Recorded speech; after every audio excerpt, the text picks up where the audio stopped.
അരൂർ തുറവൂർ ആകാശപാത നിർമ്മാണം യാത്രാക്ലേശം രൂക്ഷമായി തുടരുന്നു. ജനജീവിതം ദുരിതക്കയത്തിൽ. വാക്ക് പാലിക്കാത്ത നിർമ്മാണ കമ്പനിക്കെതിരെ പ്രതിഷേധം. ജനകീയ സമരസമിതിയുടെ നേതൃത്വത്തിൽ നിർമ്മാണ പ്രവർത്തനങ്ങൾ തടസ്സപ്പെടുത്തി. ഉയരപ്പാതയുടെ അശാസ്ത്രീയമായ നിർമ്മാണം മൂലമുള്ള ദുരിതങ്ങൾക്ക് ഇനിയും പരിഹാരമുണ്ടാക്കാത്തതിൽ പ്രതിഷേധിച്ച് ജനകീയ സമരസമിതി പ്രക്ഷോഭം ശക്തിപ്പെടുത്തുന്നു.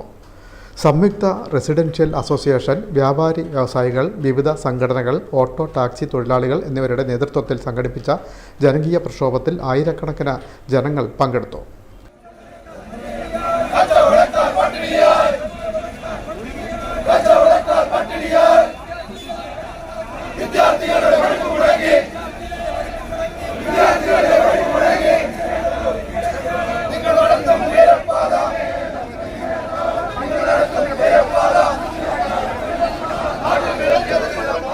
നിരന്തരമായി കരാർ ലംഘനമാണ് നിർമ്മാണ കമ്പനിയായ അശോക ബിൽഡേഴ്സ് നടത്തിക്കൊണ്ടിരിക്കുന്നത്. കഴിഞ്ഞയാഴ്ച നടത്തിയ സൂചനാ പ്രക്ഷോഭത്തിന്റെ പശ്ചാത്തലത്തിൽ അടിയന്തരമായി റോഡുകൾ പുനർനിർമ്മിച്ച് സഞ്ചാരയോഗ്യമാക്കുമെന്ന് ഉറപ്പ് നൽകിയിരുന്നു.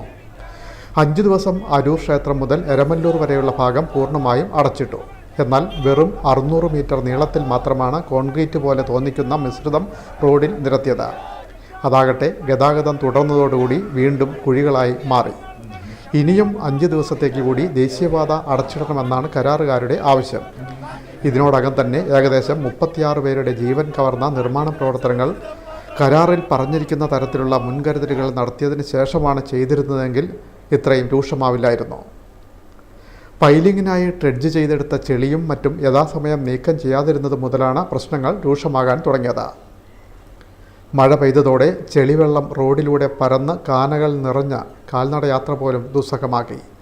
ജനങ്ങളുടെ ദുരിതം കണ്ടില്ലെന്ന് നടിച്ച് നിർമ്മാണ ജോലികൾ നിർബാധം തുടരുന്ന ധിക്കാരപരമായ നടപടികളിൽ പ്രതിഷേധിച്ചായിരുന്നു സമരം. ചന്ദ്രൂർ പാലത്തിന് സമീപത്ത് നിന്ന് ആരംഭിച്ച പ്രക്ഷോഭ റാലി ഗവൺമെൻറ് സ്കൂളിന് സമീപത്ത് സമാപിച്ചു.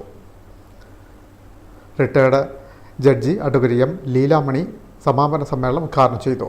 അമിക്കസ് ക്യൂറിയ വെച്ചു. അതിലെ റിപ്പോർട്ടും മിനിയാന്ന് സമർപ്പിച്ചിട്ടുണ്ടായിരുന്നു. അതിലും പറഞ്ഞിട്ടുണ്ട് ഇവിടുത്തെ ബുദ്ധിമുട്ടുകളും ജനങ്ങൾ എത്രമാത്രം ബുദ്ധിമുട്ടുകൾ അനുഭവിക്കുന്നുവെന്ന്. മഴക്കാലം വരും. അപ്പോൾ ഇവിടുത്തെ ജനങ്ങൾ അനുഭവിച്ചുകൊണ്ടിരിക്കുന്ന ദുരിതങ്ങൾ കണ്ടേ. കാനകളുടെ നാടാണ് ഇവിടെ. ഈ കാനകളിലുള്ള വെള്ളം മുഴുവൻ പുറത്തേക്ക് വന്നിട്ട് തീരാ രോഗങ്ങളാണ്. കൺവീനർ ഉബൈദ അധ്യക്ഷനായി. ഇന്ത്യൻ ആന്റി കറപ്ഷൻ മിഷൻ സംസ്ഥാന കോർഡിനേറ്റർ PT ശ്രീകുമാർ മുഖ്യപ്രഭാഷണം നടത്തി. മുൻ MLA ഷാനിമോൾ ഉസ്മാൻ, മുൻ ജില്ലാ പഞ്ചായത്ത് അംഗം K Rajeevan, Benny Joseph, EC Benny, Kabeer Gowreeshan, K Umeshan തുടങ്ങിയവർ സംസാരിച്ചു. VP Hameed, CB Kandoth, Ansari Aroor, Sattar, CB Azar, Yesudas തുടങ്ങിയവർ നേതൃത്വം നൽകി.